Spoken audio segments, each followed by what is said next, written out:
मेरे अजीज भाइयों और बहनों, अब गौर से सुनिए। खुदा के हैकल को तामीर करने के बाद हज़रत सुलेमान ने सबसे पहले उस संदूक को वहां पर लाकर रखा।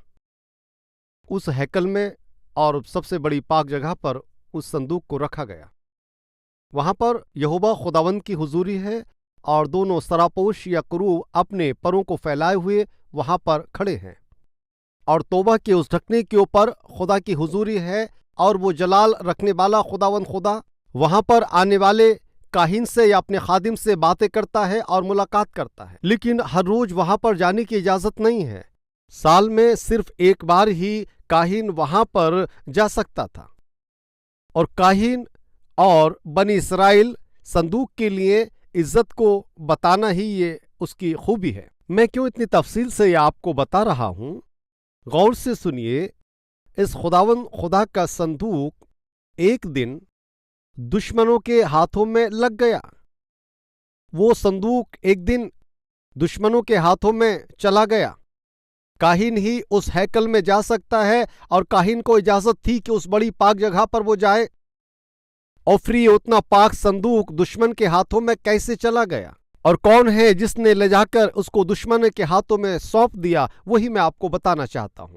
मेहरबानी से अब अपनी बाइबलों को खोलें। पहला शमूएल पहला बाब और 4 आयतें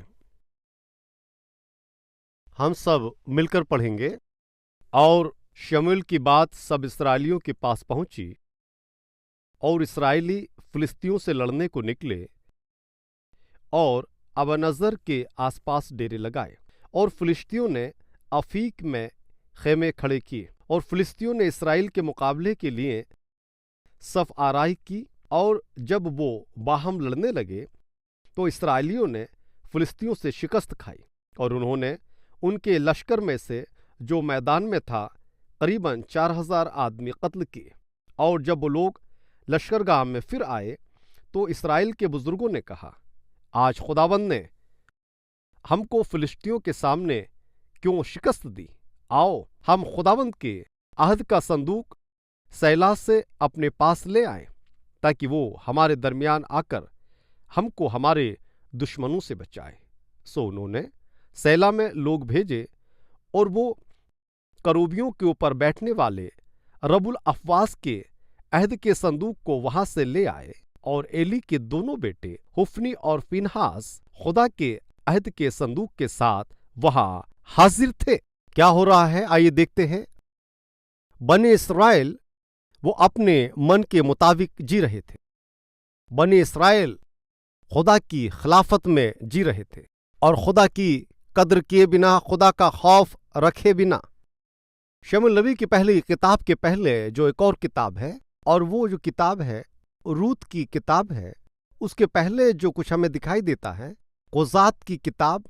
शमूएल शाऊल को राजा की शक्ल में बनी इसराइल के ऊपर हुकूमत करने के लिए बादशाह बनाने से पहले कोजात में हम देखते हैं कि कुछ लोग थे जो वहां पर हुकूमत किया करते थे, और उनके वक्त में लोग किस तरह से जी रहे थे आप जानते हैं। और इन दिनों बनी इसराइल की जिंदगी कैसी थी आप जानते हैं। थोड़ा पीछे मुड़कर हम देखते हैं कोजात की किताब, उसका आखिरी बाब और आखिरी आयत। उन दिनों में इसराइल में कोई बादशाह न था, और हर एक शख्स जो उसकी नजर में अच्छा मालूम होता था वो वही करता था। बनी इसराइल अपनी मर्जी के मुताबिक जी रहे थे। उनका कोई बादशाह नहीं था, उनका कोई रहनुमा नहीं है, रहनुमाई करने वाला कोई नहीं था। जिसको जो अच्छा मालूम होता था वही वो करता था। अब गौर से सुने। और किसी भी दिन खुदा की कौम कहलाने वाले ये बनी इसराइली लोग मर्जी के मुताबिक जीने पर, और उनके करने वाले उन बुरे कामों को खुदा ने देखा। खुदा उसको सह ना सका और उन्हें सजा के लिए दे दिया। समझने के लिए इसी कुजात की किताब में, कुजात उसका 3 बाब 7 और 8वीं आयत। और बनी इसराइल ने खुदावंद के आगे बदी की, और खुदावंद अपने खुदा को भूलकर बालीम और यसीरतों की परस्तिश करने लगे। इसलिए खुदावंद का कहर बनी इसराइल पर भड़का, और उसने उनको मसोपोटामिया के बादशाह कोरन रशतीम के हाथ में बेच डाला। सो वो 8 बरस तक कोशन रसतीम के मुती रहे। कितने वर्ष तक? 8 बरस तक। कितने साल? 8 सालों तक उनको बेच दिया गया। 12वीं आयत। और बनी इसराइल ने फिर खुदावंद के आगे बदी की। तब खुदावंद ने मोआब के बादशाह अजलून को इसराइलियों के खिलाफ जोर बख्शा, इसलिए कि उन्होंने खुदावंद के आगे बदी की थी। 14वीं आयत। सो बनी इसराइल 18 बरस तक मोआब के बादशाह अजलून के मुती रहे। सबसे पहले कितने साल? 8 साल। क्या वे सुधर गए खुदा के सजा देने से? नहीं सुधरे। फिर से वो अपनी मर्जी के मुताबिक जीने लगे। खुदा ने क्या किया? उनको फिर से सजा दी। कितने साल? 18 साल तक उनकी सजा को बढ़ा दिया। ठीक है। अब चौथा बाब उसकी पहली आयत।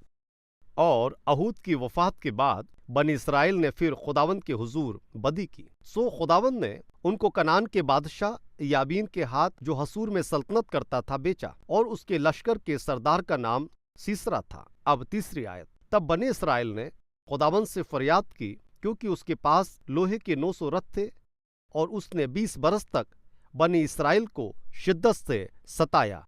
कितने बरस तक? 20 सालों तक। प्रमोशन मिल रहा है इन लोगों को। किस तरह का प्रमोशन बताइए?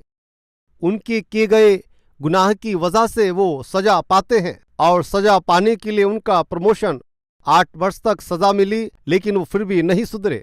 18 साल तक उनको सजा दी गई, फिर नहीं सुधरे। फिर 20 साल तक।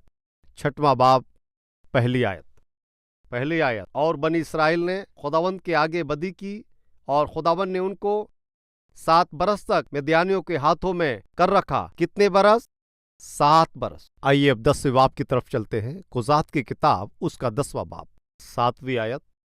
तब खुदावंद का कहर बनी इसराइल पर भड़का, और उसने उनको फिलिस्तियों के हाथ और बनी अम्मोन के हाथ बेच डाला, और उन्होंने उस साल बनी इसराइल को तंग किया और सताया, बल्कि 18 बरस तक वो सब बनी इसराइल पर जुल्म करते रहे, जो यरदन के पार अमोरियों के मुल्क में, जो जिलाद में रहते थे।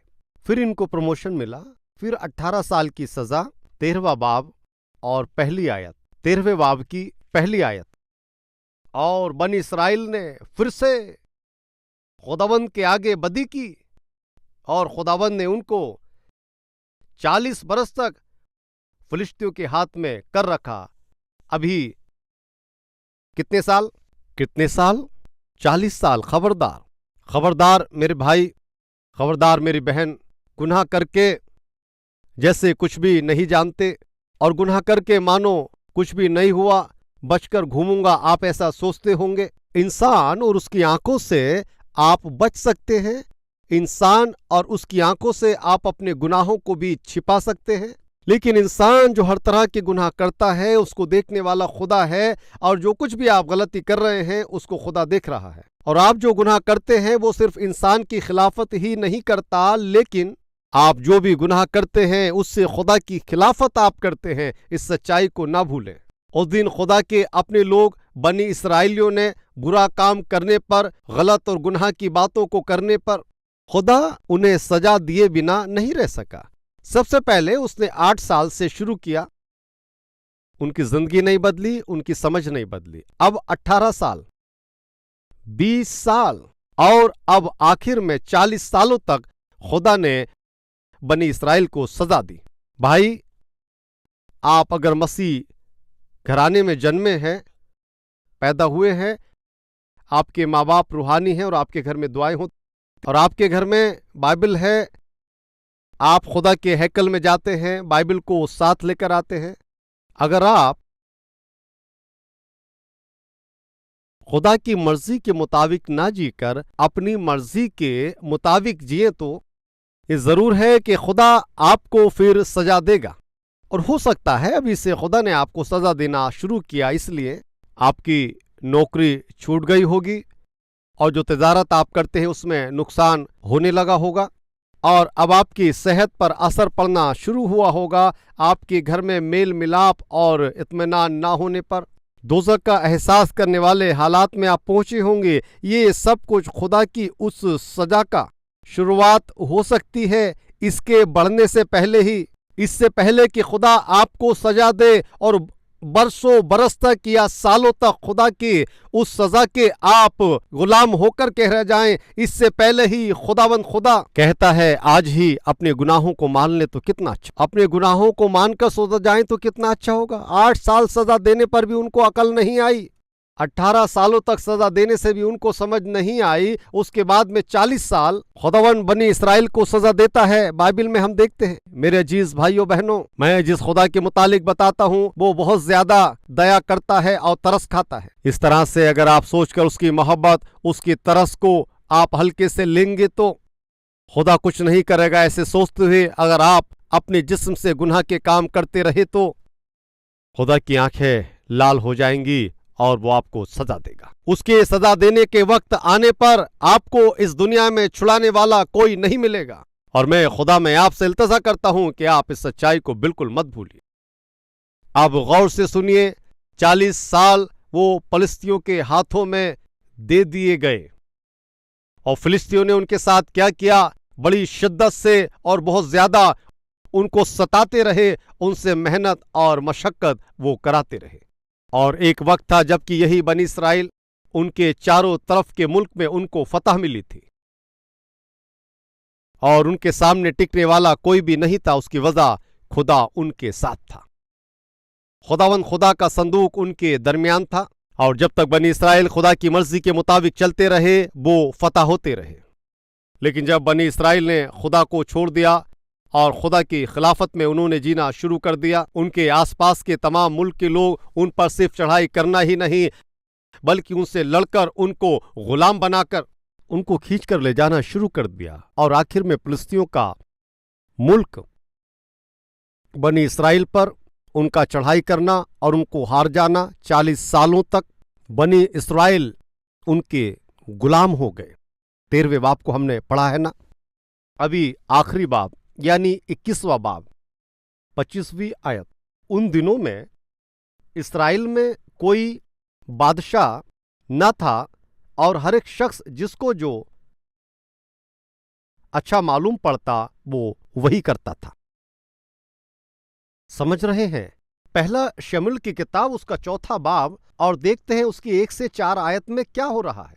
فلسطینی لوگ لڑنے کے لیے آ گئے، وہ بنی اسرائیل سے لڑنے کے لیے تیار ہو گئے ہیں، اور ایسے وقت میں کیا ہوا؟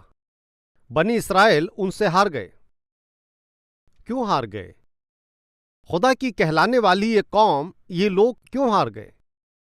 بنی اسرائیل کی لشکر کا اب خداوند خدا ان اسرائیلیوں کو اب خدا نے کیوں چھوڑ دیا؟ کیوں دشمن کے ہاتھوں میں ان کو سونپ دیا؟ کیے گئے گناہ کی وجہ سے انہوں نے جو سلوک کیے تھے ان پر ان دنوں میں کوئی بادشاہ نہیں تھا، اور بادشاہ نہیں ہے یہ جان کر انہوں نے جس کو جیسا اچھا لگا جینا شروع کر دیا۔ بادشاہ نہیں ہے یہ سوچ کر اپنی مرضی سے جینا چاہیے کیا؟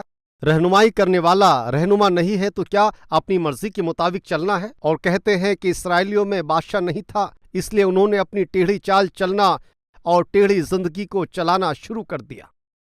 امثال کی کتاب 30واں باب اس کی 27ویں آیت سب مل کر پڑھیں گے کیا؟ آئیے۔ اور لکھا ہے، ٹڈھیوں کے جن کا کوئی بادشاہ نہیں ہوتا تو بھی وہ پرے باندھ باندھ کر نکلتی ہیں۔ کیا لکھا ہے یہاں پر؟ سنو میری قوم کے لوگوں، ٹڈھیوں کو دیکھو، ٹڈھیوں سے سیکھو۔ اور وہ کہتے تھے اسرائیلیوں کا بادشاہ نہیں ہے، اس لیے ہر ایک ٹیڑھی چال کو چل کر اپنی مرضی کے مطابق وہ جینا چاہتے ہیں۔ لیکن ٹڈھیوں کا بھی بادشاہ نہیں ہے، ان کا بھی کوئی بادشاہ نہیں ہے، لیکن وہ دل باندھ کر اور باندھ باندھ کر آگے چلتی ہیں۔ ان کے پاس بھی سمجھ ہے، ٹڈھیوں کے پاس عقل ہے، ٹڈھیوں کے پاس چلنے کی قوت ہے، اور خدا نے بنائے چھوٹی چھوٹی چیزیں ہی خدا کے حکم کے مطابق وہ چل رہے ہیں، جی رہے ہیں۔ افسوس میرے نام کے کہلانے والے میرے لوگ، میری قوم، افسوس میرے بنی اسرائیل کے لوگوں، تم ٹڈھیوں سے بھی گئے گزرے بن گئے ہو۔ ان باتوں کو سننے والے بھائی بہنوں، زندگی میں خدا کے باتوں کو نہ لا کر جیسا مرضی ہے ویسا جی رہے ہیں، जैसे मर्जी है वैसे ही आप घूम रहे हैं क्या? और जैसे लगता है वैसे ही पी रहे हैं क्या? जो जबान में आता है वही आप बक रहे हैं क्या? और जैसे आपको मिलता है आप लूट रहे हैं? और जैसी मर्जी में आता है वैसे खा रहे हैं, पी रहे हैं, घूम रहे हैं, जो भी मर्जी आता वो सब कर रहे हैं क्या? मेहरबानी से एक बार टिड्डियों को देखो। उनका बादशाह नहीं है, रहनुमा नहीं है, रहनुमाई करने वाला कोई नहीं है, फिर भी वे अपनी अकल के मुताबिक दल बांधकर चल रही हैं। क्या हम टिड्डियों से बढ़कर नहीं हैं? क्या हम उनके लायक भी नहीं हैं? एक बार गौर करें। अभी हम चौथे बाब की तरफ आते हैं। क्यों मैं आपको ये पूरी तवारीख तफसील से बता रहा हूं? संदूक को छीन लिया गया है। बादशाह सुलेमान जब उन्होंने खुदा के हैकल को तामीर किया तो सबसे पहले किस बात को उन्होंने दर्जा दिया? संदूक को। किस लिए? उसमें कलाम है। किस लिए? उस संदूक के ऊपर खुदा की हुजूरी है, खुदा का जलाल है। खुदा का कलाम उसमें ना होने से, खुदा की हुजूरी ना होने से, खुदा का जलाल ना होने से हैकल का कोई भी दर्जा नहीं है। हैकल की बुनियाद खुदा का कलाम है, हैकल की बुनियाद खुदा की हुजूरी है, और उस हैकल में बने रहने वाला वो खुदा का जलाल है। उसको ही पहला मर्तबा दिया। चूंकि उन्होंने उसको पहला मर्तबा दिया, इससे सबसे पहले संदूक को लाकर सबसे बड़े पाक जगह पर उसको रख दिया, काहिनों की मार्फत से उसको रखवा दिया। लेकिन यही संदूक जिसको खुदा ने बड़ी मोहब्बत की, जिसको हजरत सुलेमान ने बड़ी मोहब्बत की, हजरत मूसा ने बड़ी मोहब्बत की, हजरत दाऊद ने जिस संदूक से बड़ी मोहब्बत की, उसका क्या हुआ जानते हैं आप? क्या हुआ आप जानते हैं? वही मैं आपको बता रहा हूं। बनी इस्राएल जब फिलिस्तियों से लड़ने के लिए जा रहे थे, फिलिस्ती लोग उनके सामने आ गए और फिलिस्तियों की कुव्वत और जज्बे को बनी इस्राएल सामना नहीं कर पाए और लगभग 4000 लोगों को कत्ल कर दिया गया। बनी इस्राएल को समझ में आ गया कि अब हम फिलिस्तियों के हाथों में फिर से गुलाम होने वाले हैं और हमसे लड़ाई करके वो फतह होने वाले हैं। अभी हमें फतह पानी है तो क्या करना है? जिंदगी में खुदा नहीं है, और ना तो उनकी जिंदगी में खुदा है, ना उनके कामों में खुदा का खौफ है। खुदा की मर्जी के मुताबिक काम नहीं है। मन मर्जी से वो जीते हुए अब क्या सोचते हैं? उन्हें फतह चाहिए। क्या चाहिए? वो फतह चाहते हैं। है क्या हमारे दरमियान ऐसे लोग जो अपनी मर्जी के मुताबिक जीते हैं? अपनी मर्जी के मुताबिक गुनाह के कामों को करते हुए, अपनी मर्जी के मुताबिक अपने जिस्म को नापाक करते हुए, और ऊपर से अच्छी नौकरी चाहिए, अच्छा रिश्ता चाहिए, तिजारत में अच्छा मुनाफा मिलना चाहिए, हमारे लड़के को अच्छा रिश्ता मिलना चाहिए, हमारी लड़की के लिए अच्छा रिश्ता आना चाहिए, अच्छे कॉलेज में हमारे लड़के को जगह मिलनी चाहिए। आहा, तमन्ना तो बहुत बड़ी है, उम्मीदें तो बहुत बड़ी हैं, लेकिन उम्मीद के मुताबिक तुम्हारी जिंदगी है क्या? खुदा की तरफ से ये मिलेगा ऐसा सोचने वाले, खुदा की बरकतों को मिलने के लिए जिंदगी है क्या? ये लोग गुनहगार इंसान हैं और खुदा की मर्जी के खिलाफ में जीने वाले लोग हैं। हर एक अपनी मर्जी के मुताबिक जीने की आदत ये लोग डाल चुके हैं। लेकिन इन लोगों को क्या चाहिए? फतह चाहिए। ये फतह चाहते हैं। कौन इनको फतह देगा? और फतह दिलाने वाला खुदा जब साथ नहीं है तो फतह कौन देगा? कैसे मिलेगी तुमको फतह? इन बातों को सुनने वाले मेरे अजीज भाइयों बहनों, गौर से सुनिए। खुदा के लिए अपनी जिंदगी में कोई जज्बा, कोई मर्तबा ना देकर अपनी मर्जी के मुताबिक जीते हुए, खुदा का खौफ दिल में ना रखकर अपनी मर्जी के मुताबिक जब आप जी रहे हैं, तुमको बरकतें चाहिए, तुमको फजल चाहिए, तुमको सेहतमंद होना है, माली हालात तुम्हारे मजबूत होने चाहिए, तुम्हारी माली हालात बदलनी चाहिए। ऐसी उम्मीद करना सिर्फ ये आपकी कमअक्ली है, ये आपको नहीं मिलेगा। और आप कहेंगे ऐ खुदा हमें जवाब दीजिए, वो हंसेगा। छुटकारा करने के लिए देखो मेरे हाथ छोटे नहीं हुए हैं, और ना ही खुदा ऐसा बहरा हो गया है कि सुन ना सके, लेकिन तुम्हारे गुनाह के सबब से खुदा तुमसे ऐसा अलग हो गया। मैं तुम्हारे लिए कुछ भी नहीं कर सकता, तुम्हारी मदद मैं नहीं कर सकता। गुनाह करने वाला शख्स दुआ करने से वो दुआ खुदा की हुजूरी में कभी भी नहीं पहुंचती है। भाइयों बहनों, मैं कहता हूं नहीं भूलना, ये बनी इस्राएली लोग कितना ज्यादा बिगड़ गए हैं। गुनाह में जीते हुए और गुनाह के कामों को करते हुए फतह के लिए क्या कर रहे हैं आप जानते हैं? एक काम करते हैं, हम शिकस्त पा रहे हैं इसलिए उस बड़ी पाक जगह पर रहने वाले खुदाबंद खुदा के उस संदूक को लड़ाई के मैदान में ले आएंगे। किसको ले आएंगे? खुदा के संदूक को हम लेकर आएंगे। वो खुदा की हुजूरी, खुदा का जलाल और खुदा का संदूक हमारे बीच में रहने से अब दुश्मन, हाँ, वो डर कर मर जाएगा, हमारे पास नहीं आएगा। ये कैसी गलतफहमी है। अभी क्या चाहिए? खुदा की जरूरत है। अभी क्या चाहिए? खुदा की हुजूरी चाहते हैं। क्या चाहिए? खुदा का जलाल चाहिए। क्यों चाहिए? क्योंकि शिकस्त हो रहे हैं। किस लिए चाहिए? क्योंकि दुश्मन फतेह पा रहा है। लेकिन तब तक खुदा ने क्या किया था? लेकिन उससे पहले इनको क्या हो गया था खुदा के लिए? वो कहते हमें खुदा की जरूरत नहीं है, हमें खुदा की जरूरत नहीं है। फिर अब क्यों खुदा का संदूक चाहिए? शिकस्त हो रहे इसलिए। अभी खुदा की जरूरत क्यों पड़ी? दुश्मन हमारे ऊपर आ रहा इसलिए। यानी तुम क्या करते हो? खुदा को अपनी जरूरतों के वक्त इस्तेमाल करोगे और उसको फिर बाजू में रख दोगे। ये कितनी अहमकाना बात है। क्या आज कलाम को सुनने वालों में ऐसे लोग नहीं हैं? तकलीफ आने पर खुदा याद आता है। जब मुसीबतें आती हैं तो खुदा याद आता है। बदन में थोड़ा फर्क आने पर बस खुदा याद आ जाता है। और अस्पताल में ले जाकर जब 10 तरह के टेस्ट होते हैं, हर मिनट में खुदा आपको याद आता है। और उस वक्त हर टेस्ट में खुदा की याद आती है। जब बच्चे इम्तिहान लिखने जाते हैं तब खुदा याद आता है। और जब बच्चे इंटरव्यू के लिए जाते हैं तब भी खुदा की याद आती। और जब रिश्ते के लिए कोई घर आता है तब भी उनको खुदा की याद आती। कर्ज में आने पर, तकलीफ आने पर, और कर्जदार आपके घर आकर आपकी चीजों को ले जाने वाले हैं, ऐसा मालूम होने पर खुदावंद याद आता है। आपकी तकलीफें दूर होने के बाद, रिश्ता जुड़ जाने के बाद, इम्तिहान में पास होने के बाद, कर्जदार थोड़ा वक्त देने के बाद, सारी तकलीफें दूर होने के बाद खुदा याद नहीं आता है। और ना खुदा की कलीसिया याद आती है। शुक्राने की बातें याद नहीं आती, दसवांश भी उनको याद नहीं आता। क्या है ये?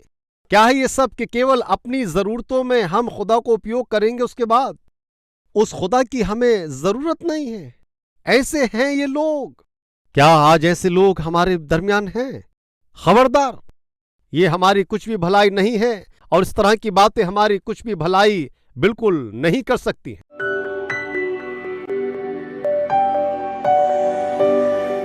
हमारे प्यारे अजीज खुदावंद खुदा, आपने बड़े साफ तौर तरीके से अपने कलाम को हमें समझाया। हम आपका शुक्र करते हैं। खुदावंद, हमारा जिस्म ये आपका हैकल है और ये बड़ा पाक जगह है। उसमें संदूक यानी आपका कलाम हमेशा बने रहना है। हमारे दिल में आपके कलाम और हुजूरी के लिए जगह न होकर इस बदन को नापाक करने से हमारे ऊपर सजा मिलेगी। खुदावंद, ये वो वक्त है कि हम अपने आप को संभाल सकें। मैं और हम सब बड़ी एहतियात से जीने के लिए, बड़ी पाकीज़गी से जीने के लिए और हर तरह की नापाकी से बाहर निकलकर, खुदावन, ये बदन आपका हैकल बन जाने से, हमारा मन बहुत ज़्यादा पाक हो जाने से उसमें ये संदूक रहना है, कलाम यानी आपकी हुजूरी रहना है। आपका कलाम आपकी हुजूरी में रहने वाले हमारे दिलों को पाक हैकल की शक्ल में हमारे बदन को महफूज रखने के लिए हमें क़ुव्वत दीजिए। मसीह यीशु के वसीले में मांगते हैं खुदा, आमीन।